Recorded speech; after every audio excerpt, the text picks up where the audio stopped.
नमस्कार दोस्तों, स्वागत है आपका शशि सर ऑनलाइन चैनल पे। आज का ये वीडियो क्लास 10 के उन सभी स्टूडेंट के लिए है जो मैथ में चाहते हैं 100 में 100 नंबर।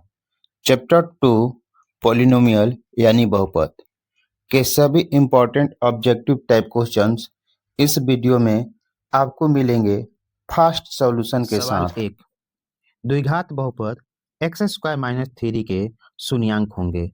शून्यांक निकालना है तो एक्स स्क्वायर माइनस थ्री बराबर 0 कर देंगे तो एक्स स्क्वायर बराबर +3 आएगा। स्क्वायर जब दूसरे साइड जाएगा तो ये रूट बना देगा तो एक्स स्क्वायर बराबर √3 और एक्स स्क्वायर दूसरे साइड में जाता है तो इसका दो वैल्यू प्लस माइनस में आता है तो प्लस में √3 और माइनस में √3, इसका ऑप्शन बी आंसर होगा। नेक्स्ट,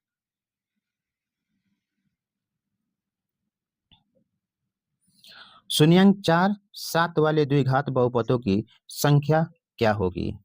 तो अगर किसी भी द्विघात बहुपद की शून्यांक दिया है तो इसके लिए फॉर्मूला होता है k into x square minus alpha plus beta into x plus alpha into beta.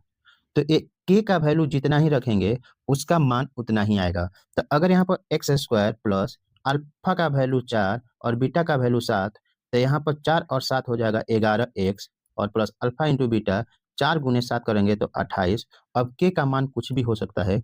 के का मान जो है 1 2 3 4 5 6 और टू इन्फिनाइट तक होगा। तो इस प्रकार इसका अनंत द्विघात बहुपद मिलेंगे तो आंसर हो जाएगा डी। नेक्स्ट, बहुपद x square plus b x plus c a is not equal to का 0 का आरेख होता है। तो ये बहुपद द्विघात बहुपद है तो द्विघात बहुपद का जो आरेख होगा वो परवलयाकार होगा, ऑप्शन नंबर बी। नेक्स्ट, शून्यांक 2 8 वाले बहुपदों की संख्या होगी। किसी भी क्वाड्रेटिक इक्वेशन के दो शून्यांक दिया है तो उसके बहुपदों की संख्या अनगिनत होगी। पिछले क्वेश्चन में हम समझाए हैं डिटेल में। किसी द्विघात बहुपद के शून्यक यदि 2 एवं 6 है तो द्विघात बहुपद होगा। तो अभी बताए हैं द्विघात बहुपद का फॉर्मूला के इंटू एक्स स्क्वायर माइनस मूलों का योगफल alpha into beta into x plus मूलों का गुणनफल। तो एक्स स्क्वायर माइनस मूलों का योगफल हो जाएगा 2 और 6 करेंगे तो 8x और प्लस मूलों का गुणनफल तो 2 × 6 कर देंगे तो 12 और इंटू में के। तो जहां पर एक ऑप्शन है वही आंसर होगा, x square minus 8x plus 12, x square minus 8x plus 12, option D answer होगा। नेक्स्ट, द्विघात बहुपद Y square plus 16y plus 55 के शून्यक हैं। इसका शून्यक निकालेंगे तो आपको बताए हैं कि पहले इस वाई स्क्वायर के कोफिशिएंट और कांस्टेंट टर्म को गुना करेंगे। तो वाई स्क्वायर का कांस्टेंट कुछ नहीं तो 1 है तो 1 × 55 करेंगे तो 55 आएगा। अब यहाँ पर y का जो कोफिशिएंट दिया हुआ है कोफिशिएंट, तो y का कोफिशिएंट आपको दिया गया है 16। तो आपको ऐसे दो नंबर सोचना है जिसको गुना करने पर 55 वैल्यू दे और जोड़ने पर 16 वैल्यू दे। ऐसे दो नंबर चाहिए जिसको गुना करने पर प्लस का 55 और जोड़ने पर प्लस का 11, तो 11 5 55, 11 और 5 होगा। अब x का y के टर्म में बहुपद है और इसका शून्यक निकालना है, इसका हल निकालना है। तो इसका शून्यक हो जाएगा, इसका साइन चेंज कर लीजिएगा। इस 11 और 5 दिया है तो -11 और -5 होगा। तो आप देख रहे हैं कि पहला शून्यक भी निगेटिव है और दूसरा शून्यक भी निगेटिव है तो दोनों ऋणात्मक हो जाएंगे, आंसर ए। नेक्स्ट, यदि बहुपद 2x square plus 5x minus के शून्यक एक दूसरे के व्युत्क्रम हो तो के का मान क्या होगा? एक दूसरे का व्युत्क्रम कहने का मतलब एक शून्यक अगर अल्फा है तो दूसरा शून्यक 1/अल्फा लेंगे तब एक व्युत्क्रम हो जाएगा, एक दूसरे के व्युत्क्रम होगा। अब अगर आपको मालूम है कि ax square plus bx plus c बराबर 0 है तो अल्फा प्लस बीटा बराबर मूलों का योगफल बराबर होगा -b/a और मूलों का गुणनफल अल्फा इंटू बीटा बराबर होगा c/a। सी बाई ए।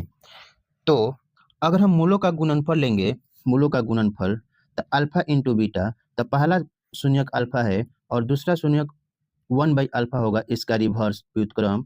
तो सी बाई ए, सी का वैल्यू माइनस के और ए का वैल्यू होगा एक्स स्क्वायर का कोफिशिएंट, एक्स स्क्वायर का कोफिशिएंट 2, एक कट जाएगा, 2 इधर आ जाएगा, तो माइनस सी बराबर 2, तो सी का वैल्यू हो जाएगा -2, ऑप्शन बी। नेक्स्ट सवाल,